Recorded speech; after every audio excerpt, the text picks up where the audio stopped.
сме биле сите комплет, така да драго нешто сме со вас, да славиме заедно, да му пееме на Бог и да се поучуваме од Словото.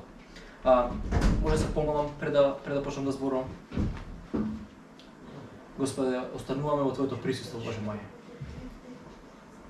Продолжуваме да славиме, Господи, Ти пеевме песни сега, Господи, отвараме Твоето Слово. Славиме со нашиот ум, со нашиот дух, Господи, велиме зборување. Обликување со Твојот збор. Трансформирање, Господи, во се поголема сличност на Твојот Син Исус Христос. Нека нашите мисли и зборовите на нашите уста Ти бидат угодни сега. Амин. Утрово сакам да зборувам, да почнам со тоа што ќе зборувам за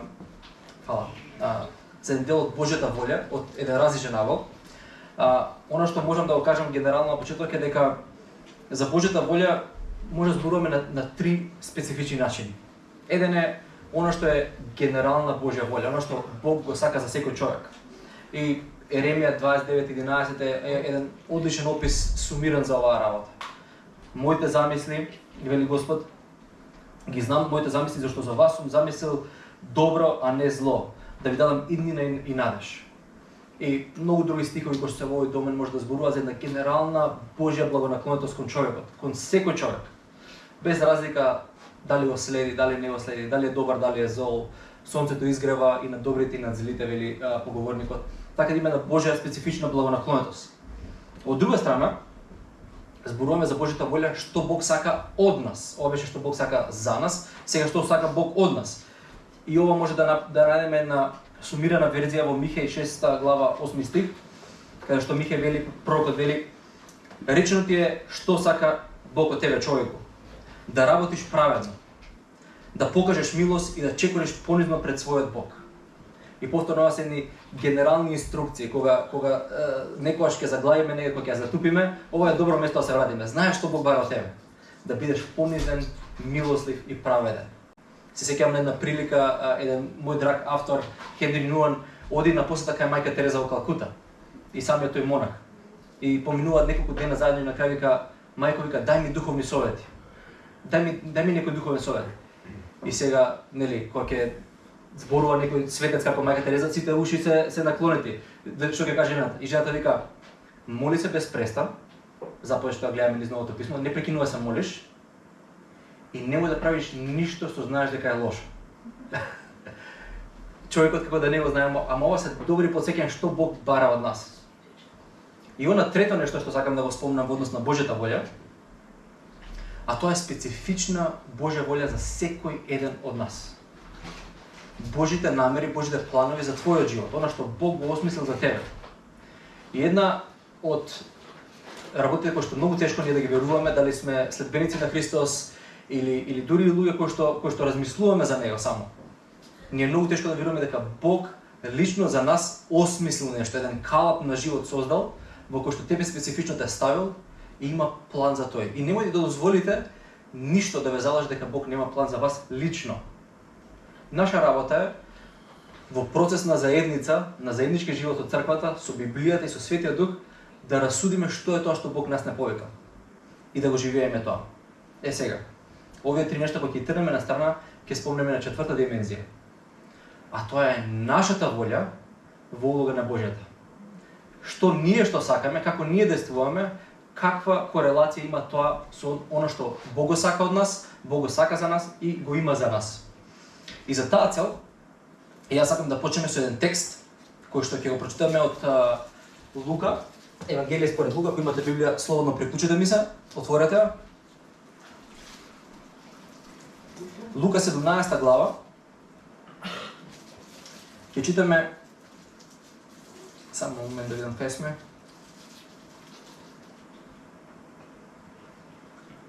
Од 3 стих до 19. Од 3 стих до 19. Внимавај на себе. Ако сгреши против тебе братот свој, укори го и ако се покае, прости му. И ако се думпати на ден сгреши против тебе, се думпати на ден дојде и ти рече се кам, прости му. И му рекоа апостолите на Господ, засили ни ја верата. А Господ им рече, кога би имале вера како си напало зрно, ќе речете на оваа ризница, црница, откорни се и пресади се в море. Таа би ме послушала. Сега има едно друго учење. Кој од вас, кога ќе се врати од поле, неговиот слуга кој орал и чувал овци веднаш ќе му рече: дојди брзо, седни на трпезава. Нема ли да му каже: приготви ми да вечерам, препаши се и служи ми додека јадам и пијам, а потоа и ти јади и пи. Зарем ќе му благодари на тој слуга што е исполнил неговата заповед? Мислам не. Па така и вие, откако ќе исполните се што ви е заповедано, речете: ние сме слуги безполезни, зашто го извршивме она што бевме должни да го извршиме. Влегуваме од трет дел. А кога одеше за Јерусалим и поминуваше покрај Самарија и Галилеја, кога влегуваше во едно село, го сретнаа 10 лепрозни и застанаа подалеку. Па со силен глас извика: Господе, учителе, смилувај се. Штом ги виде, им рече: отидете и покажете им се на свештениците, и тие додека уште одеа натаму се очистија. А еден од нив, кога виде дека излекува, се врати и го прослави Бога гласно. Ничкум падна пред неговите нозе, благодарејќи му. А овој човек беше самарјанин. Исус пак одговори и рече: зарем не беа 10 кои што се излекуваа? Каде се другите 9? Зарем не најдоа да се вратат и другите да му возвадат слава на Бог, туку само овој тугинец? И му рече: стани и оди си, твојата вера те спаси. Е сега. Затоа што имаме 3 текста, нема да се секирате, нема да одиме 2 сати. Ќе успеам во половина час, се надам да завршам. Но она што сакам прво да ви го спомнам е дека, знаете, нашата Библија има параграфи, има глави, има поднаслови кои се многу полезни всушност за да најдеме текстови. Ако ви кажам, барете негде од прилика на последната четвртина од Библијата приказната, ќе ни треба време да најдеме во Библијата, така да ова многу ни помага. Она што ни одмага овој концепт е тоа што ние сме заборавиле да гледаме на Библијата како на целина. Ако човек пишува книга, пишува со една мисла на ум, со една целина на ум. И иако овие приказни функционираат одлично сами по себе, овие 3 приказни, односно едното беше поучување на Христос, другото беше парабола и третото беше настан, авторот на ова Евангелие, Лука, вешто ги дизајнирал да тие функционираат и заедно. И многу други текстови всушност имаат една таква улога. И знаете, една вештина која што црквата ја губи во овој постмодерен свет е вештината на внимание. Ние немаме капацитет за долго внимание. И ние едва и една глава ќе прочитаме на ден и ќе забораваме до некој време, зашто милиони други информации сме примиле, но дизајнот на Библијата е во исто време да функционира како целина, да примаме нешта во поголеми одломки. И сега, што имаат заедничко овие 3 настани или поучувања, парабола и приказна? Првото нешто почнува со поучување на Христос за простувањето. Може би некој од вас се сеќава дека ова не е единственото место во Евангелијата кај што Исус поучува на оваа тема. Токму овие зборови ги користи. Дали некој друг се сеќава на тој настан? Каде беше? Како продолжува? 7 пати? По 77. Во Евангелие по Матеј ја гледаме оваа приказна малце проширена, кога Исус го поучува ова, кога вели, Петар му дофрла, односно го прашува, вика: учителе, дали 7 пати е доволно да му простам на својот брат? И Христос, сваќајќи што Петар бара од тоа прашање, всушност, а тоа ќе го адресираме за кратко, тој му вели: не само 7, туку 70 пати по 7 треба да му простиш. Не знам дали некој ще размислувале за ова прашање. Колку пати да му простам на брат ми? Или колку пати да простам на сестра ми, или на мајка ми, на татко ми, на жена ми, на маж ми? Што се крие позади едно вакво прашање? Што човек сака да дознае всушност? Ова прашање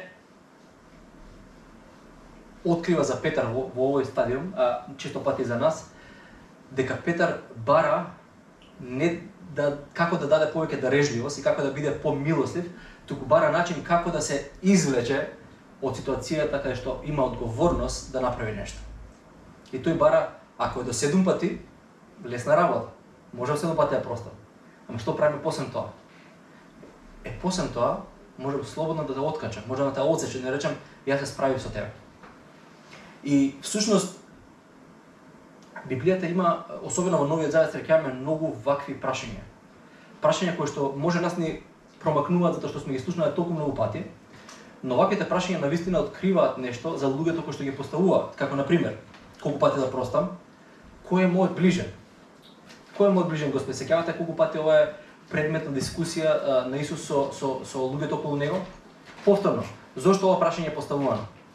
За да знам колку повеќе ближни имам и колку повеќе луѓе да љубам, или да можам да ја скратам таа група што е можно помала да биде, да јас не морам да бидам благонаклонет кон тие луѓе.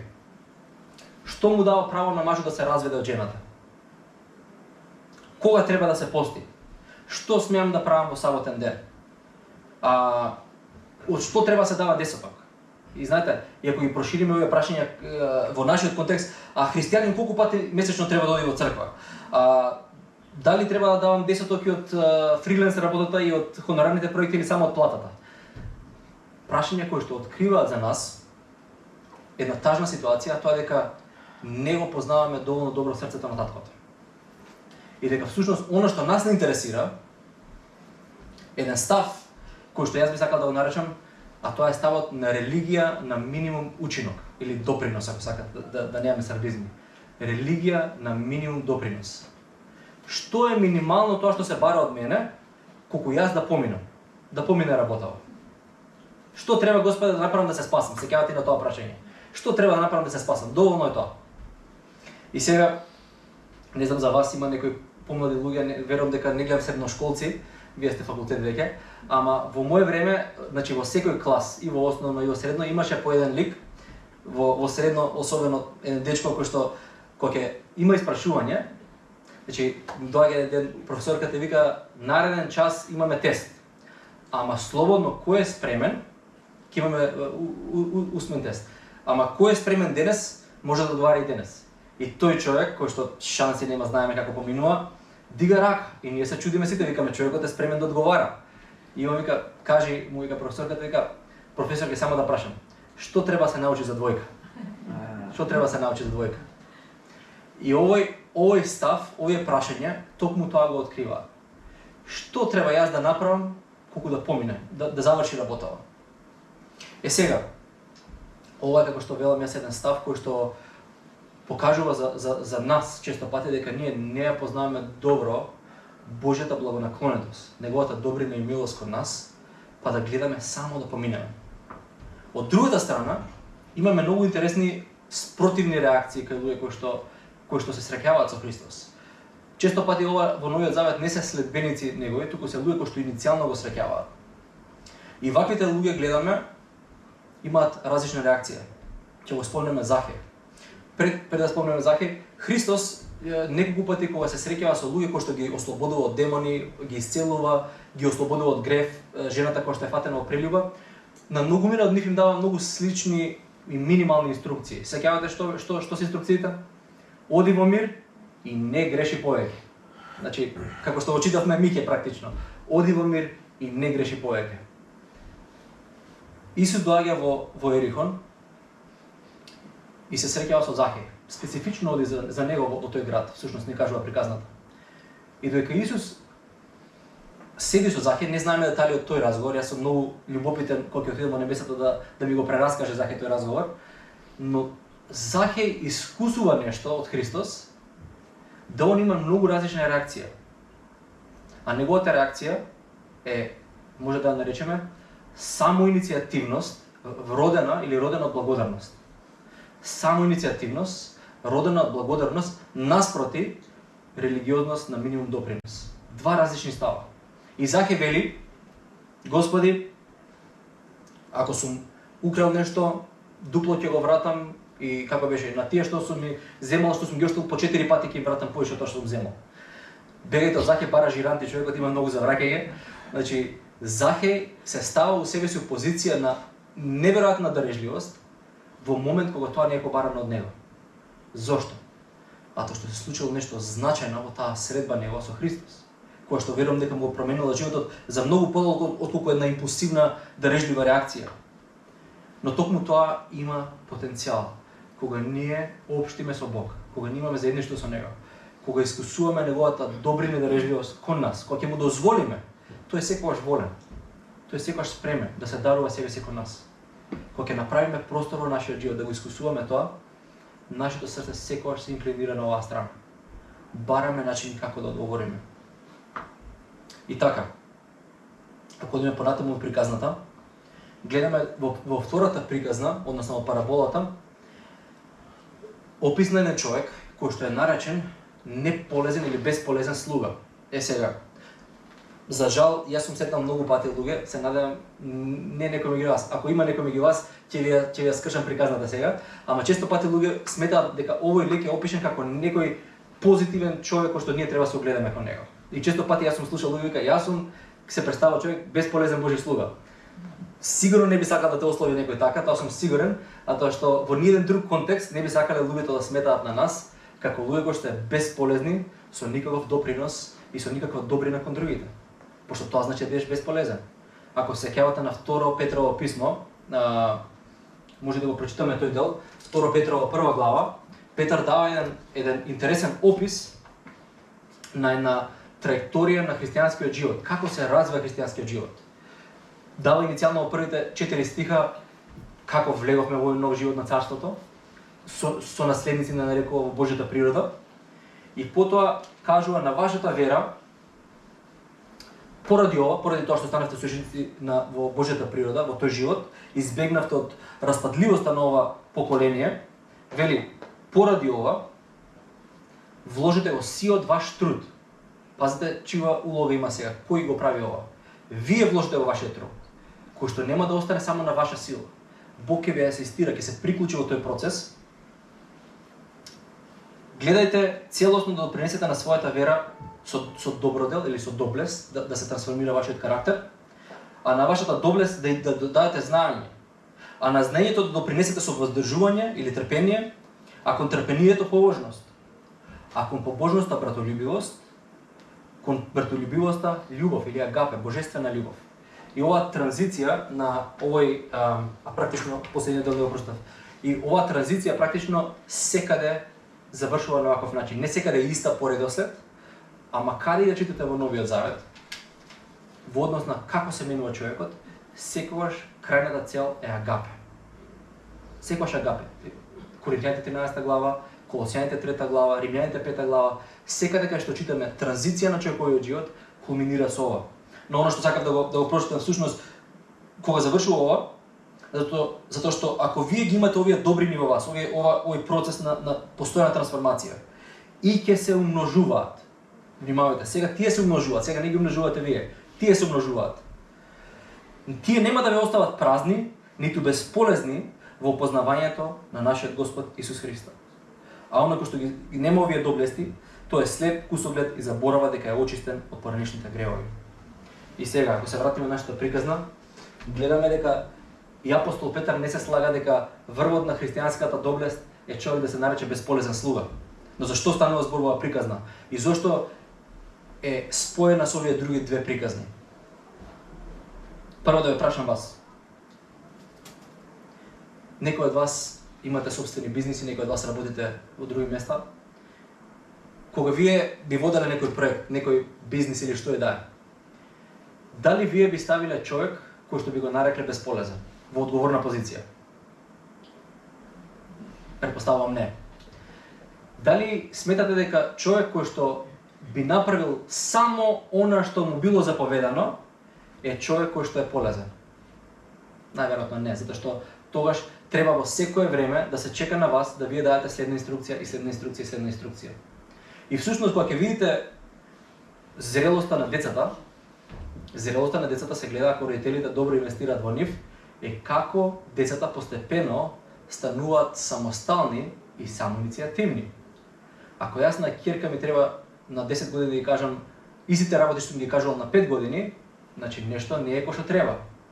И во таква една мерка Христос тука опишува дека кога човек, како што го поставува Петар прашањето, единствено е заинтересиран да го направи она минимално што Бог го побарал од него и нема да направи ништо друго освен ако Бог не му каже експлицитно дека треба да го направи, дека таквиот човек влегува во состојбата на безполезен слуга. И токму тоа во оваа парабола Исус го опишува. за жал, често пати нели како што неговите ученици, некогаш и ние влегуваме во еден таква динамика и вели вака: зар ќе му се заблагодари на тој слуга што е исполнил неговата заповед? Гледайте, повторно, таа минималност. И вели, претходно вели, дали ќе му рече на тој, дојди брзо и седни на трпезава? Нема да му рече. Ќе му рече, спреми ми да вечерам и послужи ми да јадам и пијам, а после тоа и седни и ти. И ова звучи дури малце и грубо, затоа што ова е слика на овој Господар, би требало да е Бог, кој што изгледа како да е тука многу захтевен, да бара, овој други врши работи и он не го рецка, но всушност сликата е сосема спротивна. Оно што Христос овде бара, во оваа приказна, е да најде партнери, да најде соработници, да најде луѓе кои што се склони кон него, кои што нивните срца се свртени кон него и доброволно учествуваат во она што тој го прави. Целата порака на Евангелието на Христос не е пораката за воскресението и за смртта него и за воскресението, иако таа е централна на неговиот живот. Ако се сеќавате кога зборува Евангелијата за Евангелието што Исус го проповедаше, е Евангелието за небесното царство. Царството небесно, кое што е Божјото дејствување и исполнување на Божјата волја. Секаде каде што тоа се случува, секаде, во овој свет, во новој свет, таму е Божјото царство, каде што Бог го извршува и оние кои што го следат него го извршуваат оно што тој го сака. И всушност, додека луѓето околу него гледаат на овој свет како на еден трошен и празен свет, во кој што Бог е отсутен, Христос напротив тоа носи една визија на изобилството на Божјата слава и присуство во овој свет. И затоа луѓето често пати се чудат на неговите зборови, ама неговите дела ги афирмираат. Неговите дела ги афирмираат неговите зборови. Зашто сеќавате што му кажа Никодим кога се сретна со него таа вечер, кога му беше страв да се сретне во дента. Никодим е еден фарисеј, еврејски свештеник од високиот ешалон на фарисеите, делоци на Дрионот. И што му вели Никодим прво на Христос кога се среќава? Учителе, ние, не јас, ние, колку е тоа лукративно, ние знаеме, заедно со фарисеите, дека ти си испратен од Бог. Зошто знаеме? Затоа што никој не може да ги прави нештата што ти ги правиш без да е Бог со него. И Христос, кога поучува, демонстрира дека всушност Бог изобилно действува во овој свет. Изобилно действува, постојано прави нешто. Тоа што ние не може да го видиме, тоа е наш проблем. Тоа не е дека Бог е пасивен. Тој вели дека мојот Отец постојано е активен, постојано работи, затоа и јас постојано работам. Учествувам во она што го гледам дека он го прави. Како може никој друг да не го гледа тоа? Само он да го гледа. Од друга страна, тој ни вели на нас дека очекува од луѓето кои што го следат него да имаат таков сенс за Божјото дејствување, минимално барем како што имаат за временска прогноза. Вика го гледа, како вика се зборува на фарисеите, како вика кажувате ваков облак има, таков ветер дува, ќе врне, ќе биде суша или што и да е, а не може да го препознаете времето во кое што живеете. И мислам дека еден од главните проблеми за ова е токму она што го кажав на почетокот. Дека како луѓе на добата во која што живееме, ние губиме една многу битна човекова особина, а тоа е способноста за внимание. Способноста за внимание. И дека ова е нешто кое што мора да биде предмет на наше искупување, да го искупиме, да имплементираме животен стил во кој што нашето внимание нема да биде расецкано на статуси, на клипчиња, на не знам ти што веќе на фрагменти, туку ќе можеме да култивираме начин на живот во кој што нашето внимание ќе може да го задржиме на Бог, за да можеме да забележиме што тој прави околу нас. И сега да видиме еден контраст. Овој човек во оваа парабола го прави само она што му е заповедано.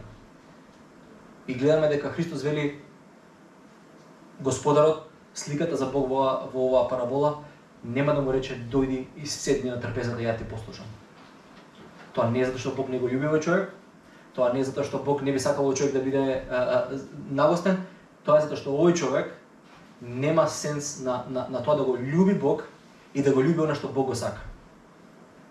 Ама имаме една многу интересна контраст парабола. Ако се сеќавате на една друга приказна во Лука 12 глава, нема да ја читам, само ќе ја прераскажам, за да штедиме на време. Прочитате ја дома слободно.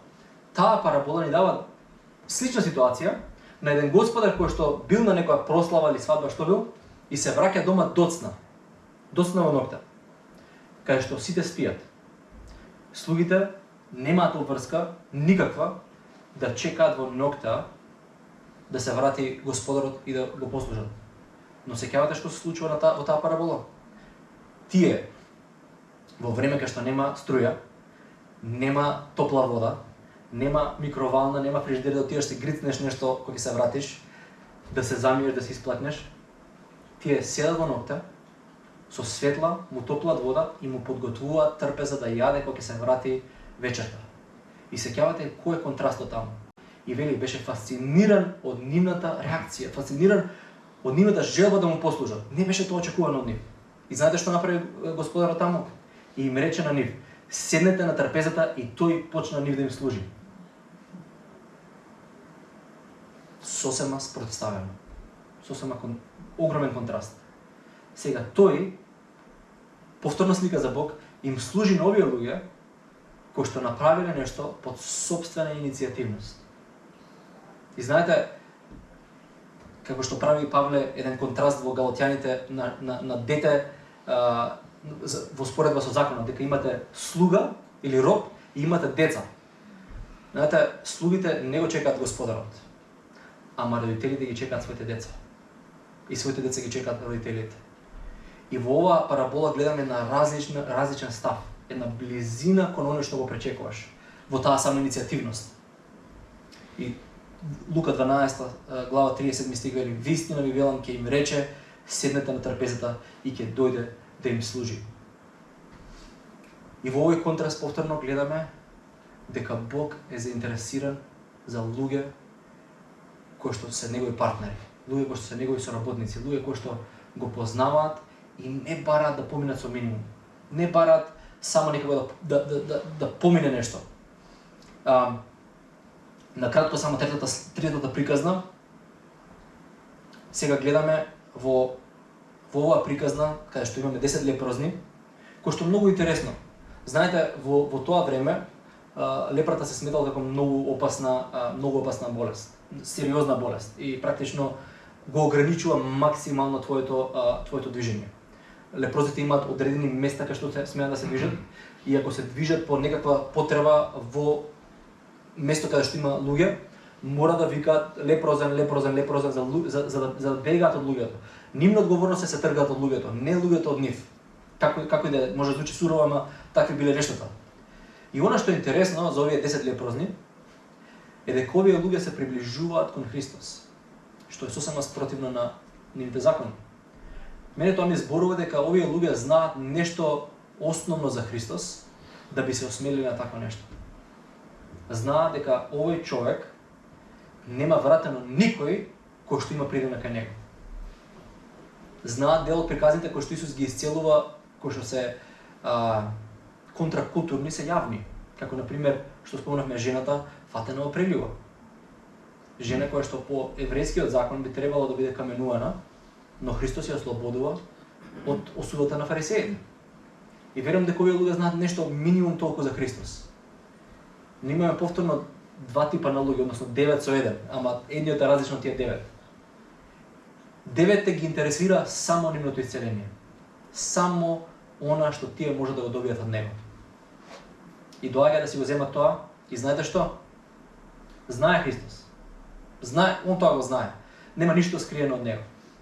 Сите наши најлоши мотиви се како бел ден пред него. Така да не се секирете. Знаете, има една фраза на англиски, една поговорка, вика: кога Бог те повикал за делото за твојот живот, ја земал од предвид твојата злоба и глупавост. Така да не се секири, нема изненадување за него никако. Све знае за тебе. Така знае и за овие луѓе. И ги удостојува со исцеление. Не им го воздржува тоа. И тој им дава една заповед, практично: окей, одете кај свештениците и прикажете се пред нив дека сте очистени. Но интересно е што во тој момент тие се уште не се очистени. Она што ги испраќа кај свештениците има една многу прагматична природа, која што е многу полезна за нив, а тоа е дека свештеникот во тоа време и свештеник и касап и лекар и сите други улоги ги има, тој треба да детерминира дали човекот е ичистен од лепра, да му даде документ на таквиот човек да може слободно да се движи во општеството. Значи сега тој човек е слободен од било какви рестрикции. И кога овие луѓе се движат, го послушуваат Христос, добиваат исцеление. И сега повторно, една различна самоиницијативна реакција. Еден од нив решава дека е правилно, дури технички зборувано, да направи спротивно од тоа што Исус му рече, да не отиде кај свештениците, туку да се врати кај него и да го прослави Бог. Пред да ја добие својата слобода во светот, односно тој документ што му дава слободно движење. И тој се враќа на самоиницијативност. И што има? Има повторна средба со Христос. Има пофалба, една од ретките пофалби, 3-4 ги има во Новиот Завет, мислам дека се 3, на луѓе кои што имаат вера. И во ниедна ситуација овие пофалби на вера не се луѓе кои што се, со наши зборови кажано, христијани или верни. Секој еден од нив е тугинец. Римскиот како се вика полковник или што да има војна титула, сирофеничанката и овој самаријанин кој што е лепрозен човек. Ама сите тројца од нив имаат слична работа кој што препознаа кој е Христос и што сака не само од нив, туку и за нив. И оно што би сакал за крај да го завршиме ова е да потсетам дека токму тоа, дека Бог не бара од нас начин на живот кој што викаме како да поминеме со минимум. Што е мојот христијански живот да поминам јас со минимум? Одам во црква, си давам 10 или што и да е, одам во библиска, како и да е нашиот концепт. Туку дека не поканува на една огромна авантура. Пред нас има едно поле за служење, огромно поле за служење. Каде и да сте, ова не значи дека сите вие треба да се вработите од црква, станете христијански работници од црква. Не, ова е за секој човек, во секој домен од животот. Да го возобнови своето внимание кон Бог. Да се сврти кон Него, да види што Бог прави околу неа или околу Него, околу вас. И да се приклучи само иницијативно кон тоа. И секој пат кога така живееме, кога му се даваме на Бог, кога служиме, кога се даруваме себе си, што правиме? Во секој едно од приказните се среќаваме со Христос кој што доаѓа, тој нас да ни служи. Тој нас ни служи во нашето служење. Знаете, често пати луѓе се истоштени во службата не затоа што служат, туку затоа што не го наоѓаат Христос да им служи. А тоа што Он е тој кој што не возобновува. Он е тој кој што ја обновува нашата сила, го обновува нашиот жар, нашата љубов, нашата ревност. И примарната задача на оние кои што служат не е самото служење, туку средбата со оној на кој што му служиме и оној со кој што сослужуваме заедно. А он е повеќе од волен да не пресретне во било која околност. Така и нека биде. Амин.